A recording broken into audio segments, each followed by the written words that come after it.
Hello, I'm Finlay and you're watching the Run For It YouTube channel. I've got a lot of experience of different types of running shoes, some of which have helped me qualify and race at the Ironman World Championships in Kona twice. I've also worked for Run For It for over 10 years, so have a good understanding of how other runners have responded to various shoe technologies over the years. Now, given how popular our Bondi versus Clifton episode has been, we thought we would do another comparison video with two very popular HOKA models, the Gaviota and the Arahi. Now, the Bondi and Clifton are neutral running shoes. The Gaviota and the Arahi are stability running shoes, so offer more support for your feet and ankles. Now, it's fair to say that the Arahi has been the more popular stability running shoes from HOKA over the years and better known than the Gaviota, but that's potentially about to change because the Gaviota has gone through some impressive updates and is effectively now a more supportive version of the iconic Bondi, and this wasn't the case in previous seasons, so we're maybe going to see a little bit of a swing in the popularity contest. While the Arahi and the Gaviota are both stability running shoes, they use completely different support systems to stabilize your feet, and as a result, they offer completely different underfoot experiences. Now, for full disclosure, I have been testing out the HOKA Gaviota, so I've got a really good impression of how they've been feeling, but haven't been running in the Arahi. However, I'm still going to be able to talk through in detail what differences you should expect in terms of the support, the fit, and the general sensation under your feet. So let's start with the cushioning and how the midsoles compare. Now, you might notice here, I'm actually holding a Bondi and holding a Gaviota, and you can see that they look very similar, and that's been made possible by the new support system that's in the Gaviota. And it's a massive step forward because it's meant that HOKA have been able to make these with the softest foam they ever had in a pair of stability running shoes. And that's just a bit of a game changer because while the Arahi offers a very similar level of cushioning, the foam feels a lot more responsive and a lot firmer, particularly in comparison to the neutral options. So when you go from the likes of a Bondi and a Clifton into Arahi, you really notice that increase in firmness under your feet, but that's not the case with the new Gaviota. If we dive into the support features, the Gaviota have something called an H-frame support, which is essentially a firmer structure that runs the whole way around the top of the midsole and then interlocks across the middle of the midsole, which you can see in the following image.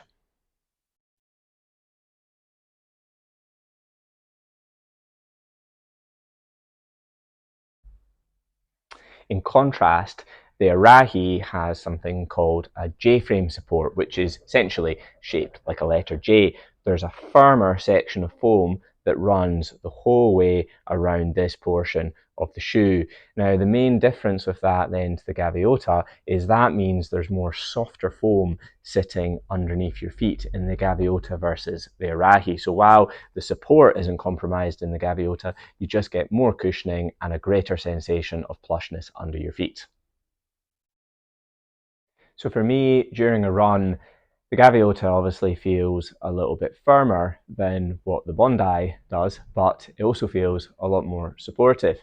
And it's pretty incredible how cushioned they've actually managed to make these feel, given how stable and how much support is on offer. And that's no mean feat because when you add firmer structures to a midsole, it's really hard to maintain that sensation of softness and cushioning under the feet. And in contrast, the J-frame support in the Arahi does feel firmer and more noticeable under the arch area, but at the same time, some people like that more responsive feel. They like that stable feeling under the foot, and you potentially might find that the J-frame support feels a little bit more supportive under the arch area because it's got that firmer structure that's just supporting that portion of the foot.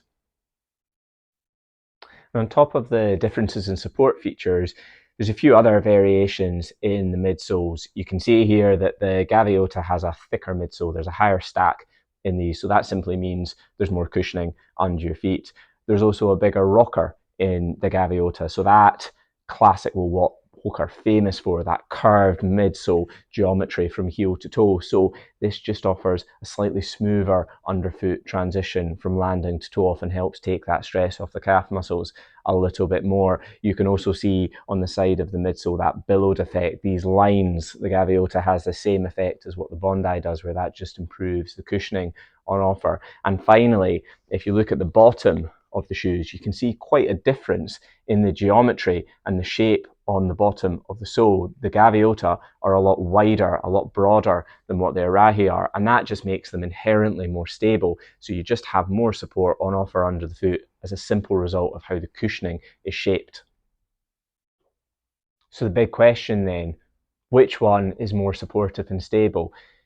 It is impossible to answer that question because everyone's different and everyone's instability will stem from different roots. So different support structures will work better for one person than they will for the other. At the same time, the Gaviota support is potentially more forgiving and supportive at the same time. And that's because that H-frame support only really kicks in when you need it. But when you do need it, there's potentially more support on offer than there is in the J-frame support. Additionally, the softer and thicker midsole in the Gaviota has the potential to slow down the speed of pronation to a greater extent than the Arahi does. Now, to explain a bit more on that, what a lot of people end up focusing on is what the foot looks like when it's fully planted and it's on the ground and how much is it pronating.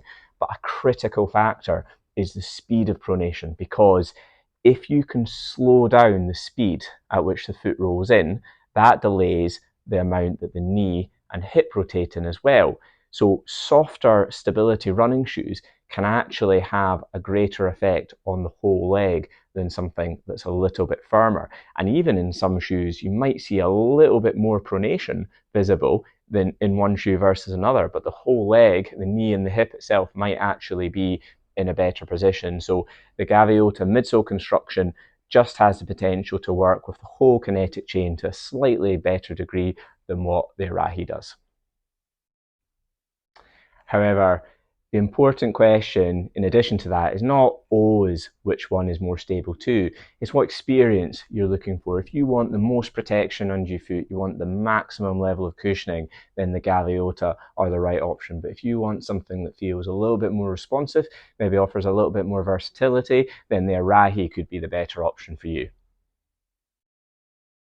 So how do the uppers and the fit compare? And this is a really important point of the episode, because the Gaviota have been made with a much more accommodating, much wider forefoot than previous models, and that's the key difference between the Arahi and the Gaviota. These fit much broader across the front of the foot and have much more space in them. So if you have a wider forefoot, a broader foot shape, you're definitely going to want to look at the Gaviota. On the flip side, if you have a slightly narrower foot shape, then you're going to probably want to opt for the Arahi. In saying that, they both come in wide fit options as well.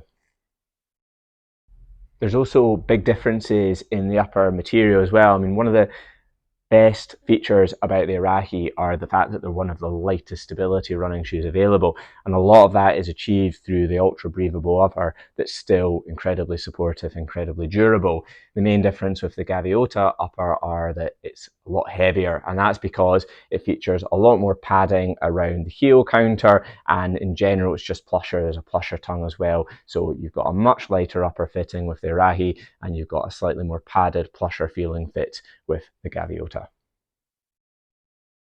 And on a related note, when it comes to weight and durability, if you look at the bottom of the shoes again on the outsole, you can see how the Gaviota has more outsole rubber on the bottom of the shoe than the Arahi does.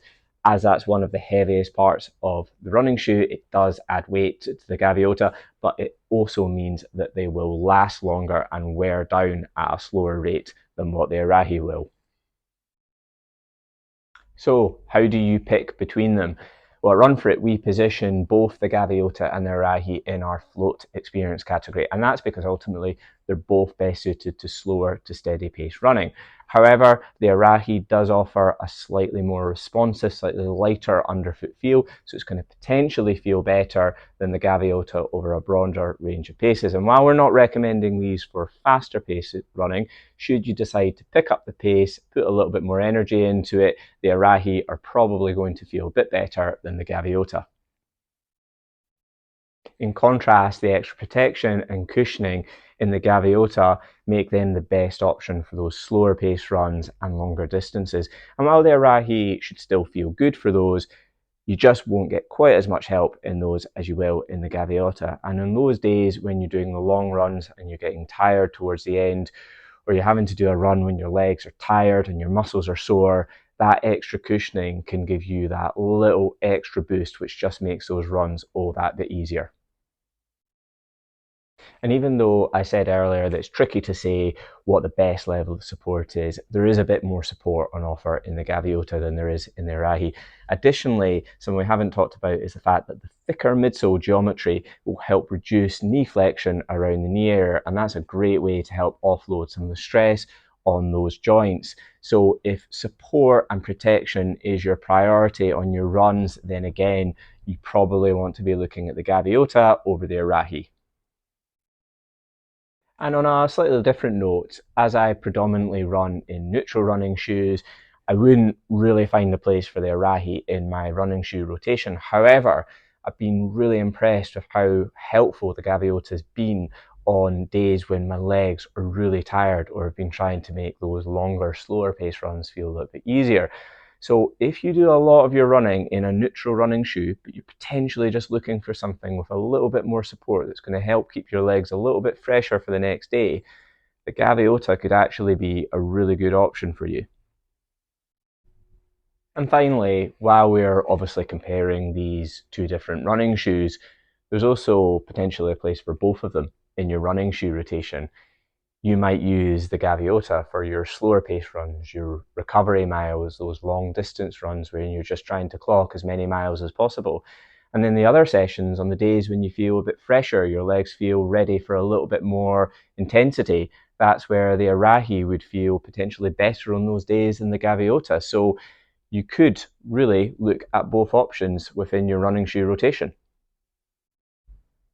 If you are picking between the two of them, hopefully I've given you enough information to help make the right decision for you.